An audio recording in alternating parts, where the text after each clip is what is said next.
Bonjour à tous, bienvenue sur la chaîne YouTube Fan de Laguna France. Aujourd'hui on se retrouve sur une Laguna Nevada 1.6 litre 16V de 98 pour y monter un boîtier de centralisation universel. Comme d'habitude, toutes les Laguna une phase 2 ou une phase 1 souffrent des problèmes de centralisation. Donc aujourd'hui on va régler le problème avec une astuce et un produit que je vais vous présenter qu'on trouve sur Amazon pour moins de 20 €. Et en 10 minutes, un quart d'heure de temps, si vous respectez les codes couleurs que je vais vous donner, avec les photos que je vais vous mettre dans cette vidéo, en 10 minutes, un quart d'heure, vous allez monter le système de centralisation sur votre voiture. Donc dans le packaging du système de centralisation universelle, on va y retrouver donc notre boîtier avec le fil rouge qu'il y a déjà directement dessus, donc c'est l'antenne infrarouge, donc la prise et son câblage, deux télécommandes et une LED de clignotement couleur bleue qu'on avait déjà d'origine sur le système prévu à cet effet là. Donc pour installer le système de centralisation, donc on va devoir se repiquer sur le système de centralisation d'origine. Donc pour ceci, on va déjà déclipser les 4 clips qu'on a du pommeau de vitesse. À l'aide d'un petit tournevis, enfin d'un petit ou d'un moyen tournevis plat, on va venir se prendre au milieu du système d'origine, donc le bouton warning et le bouton de centralisation. Et donc on va venir lever tout ça. Et donc on va y retrouver donc là nos câblages d'origine, enfin nos couleurs de fil d'origine. Donc du coup l'astuce que je peux vous proposer, c'est le système, enfin le boîtier de centralisation. On va venir l'insérer ici entre le entre le système du levier de vitesse, et donc là vous voyez vous avez un petit trou ici, un beau renfort, ce qui permet en fait de glisser le boîtier tout simplement sans gêner bien sûr la conduite du véhicule. Donc hop là, et là ici, vu que c'est pas un système vu que c'est pas une console centrale fermée, donc là vous allez pouvoir ressortir vos câbles ici. Donc on va défaire ça. Hop, hop, et hop. Donc déjà ce qu'on va faire, c'est qu'on va repérer notre alimentation. Donc notre alimentation, ça va être le fil rouge protégé par un fusible et le fil noir, notre fil de masse. Et ceci, on va se reprendre directement sur le bouton, sur l'alimentation du warning, parce que quand vous mettez vos warnings, que le contact soit coupé ou non, l'alimentation est toujours présente. Donc c'est ce qu'on appelle le plus et moins, enfin le plus permanent, voilà, vous m'avez compris. Donc hop, donc déjà on va venir glisser nos câbles. Donc pour le branchement tout simplement de l'alimentation, donc on va se reprendre sur le bouton du système de centralisation. Donc on va se repiquer sur le fil rouge, donc c'est un fil rouge tout simplement basique. Et vous allez avoir deux petits fils noirs ici, donc le fil noir, donc la masse, vous allez vous reprendre sur un des deux tout simplement. Et pour contrôler si son fonctionnement marche bien, donc il suffit juste de brancher le boîtier, d'utiliser une des télécommandes.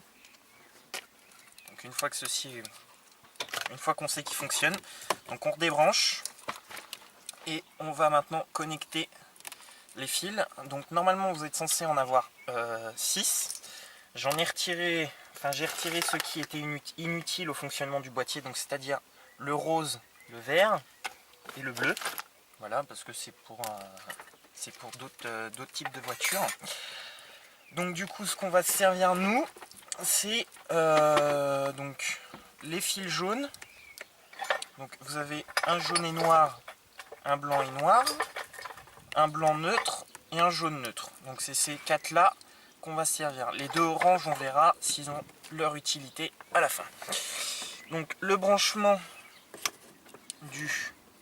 donc là on va se mettre sur les couleurs jaune et noir, donc les deux couleurs.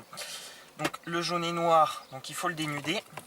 Et le jaune et noir, il va se connecter, filme bien la couleur, il va se connecter sur le fil, donc là, sur la prise marron.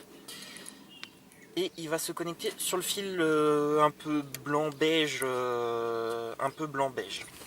Pour le branchement, enfin pour la connexion, pas besoin de couper les fils.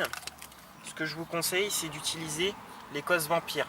Donc en fait, vous mettez les fils dedans, vous les pincez, et l'histoire elle est finie. Donc nous allons procéder au branchement des fils électriques pour commander l'ouverture et la fermeture du véhicule.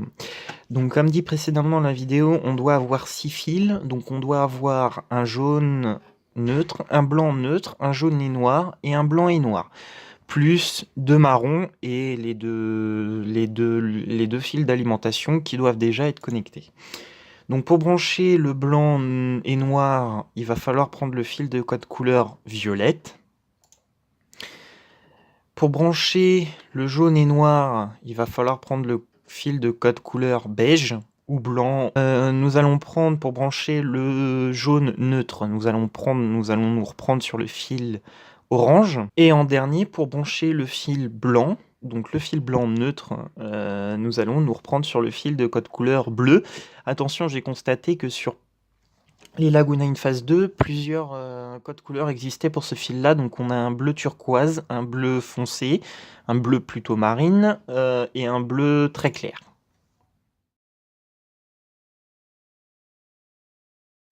Alors maintenant nous allons brancher les deux fils marrons. Fil marron, le code couleur est assez simple.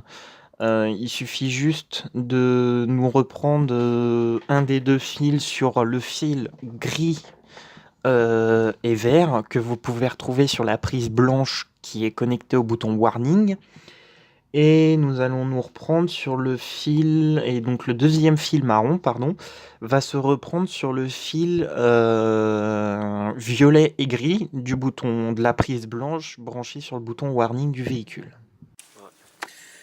Donc alors, comme je vous ai expliqué un petit peu avant, les couleurs je vous les mettrai, je vous les répertorierai, enfin je vais vous les mettre en photo, etc. pour vous y retrouver un petit peu. Donc là mon branchement est fait, ma programmation de ma télécommande. Je vais vous expliquer comment on doit procéder. Je vais brancher...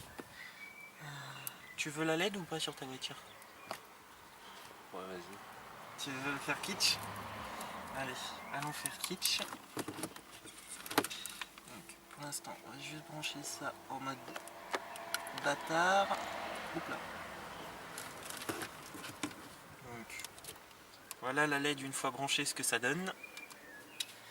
Donc, pour la programmation de la télécommande, comme j'ai expliqué peu de temps avant, donc il vous suffit de maintenir le boîtier, enfin le bouton du boîtier que vous avez tout en bas enfoncé, vous appuyez sur le bouton de déverrouillage. Voilà, on entend clic. Et donc là, vous pouvez voir sur les côtés du véhicule, filme les clignotants restent fixes. Et donc, si on relâche le bouton, les clignotants sont toujours fixes. Si on appuie sur, là on est en verrouillage, si j'appuie sur déverrouillage, donc ça clignote. Et voilà. Donc sur les côtés en fait ça va vous faire, je clignote, je reste fixe. Vous rappuyez une deuxième fois, ce qui va déclencher le clignotement et donc du coup le système de centralisation. Petit conseil et astuce surtout, vu que les fils par rapport aux cosses vampires en fonction de ce que vous prenez, si celles-ci sont un petit peu trop grosses, en fait il faudra juste un petit peu insister, pincer bien fort pour faire contact. Comme nous là en fait on vient d'avoir un petit problème, on vient de passer plus de temps que prévu parce que les cosses en fait ne font pas bien contact, pardon, excusez-moi, ne font pas bien contact en fait avec les fils que vous avez ici, donc du coup ce qui explique pourquoi ça fonctionne pas. Donc oui, bien sûr, il faut, pour voir si le boîtier fonctionne bien, il faut que toutes les portes du véhicule soient fermées, sur la Nevada y compris le haillon arrière, et aucune clé, pas de clé sur le contact, pas de feu allumé, parce que si vous voyez, donc là la voiture dit qu'elle est ouverte, si j'appuie sur le bouton, il se passe absolument rien. En fait, la voiture refuse de se fermer parce que il y a les clignotants d'allumés, enfin il y a les feux d'allumés où il y a la clé qui est restée sur le contact. Donc là, on relance une programmation. Voilà. Donc là, elle détecte que la voiture n'est pas 100% fermée puisque j'ai une porte ouverte. Donc voilà. Donc à ce niveau-là, c'est tout ce que je peux vous conseiller pour les codes couleurs. Il y a quelques différences entre la RXE et la Initial Paris. Bon. Donc il faudra que je voie un petit peu qu'est-ce que je peux vous faire par rapport à ça. Donc voilà. Bon bah voilà pour ce petit tutoriel, cette petite réparation pour vous expliquer un petit peu comment on peut procéder pour le remplacement d'une centralisation. Enfin surtout installer un boîtier de centralisation universelle sur une Renault Laguna en phase 2. Les une phase 1, je ne sais pas comment ça marche, je ne sais même pas si c'est les mêmes couleurs de fil. Je vais essayer de trouver des schémas pour un petit peu répertorier le système. Mais donc voilà, donc en tout cas, portez-vous bien et je vous dis à bientôt pour une prochaine explication.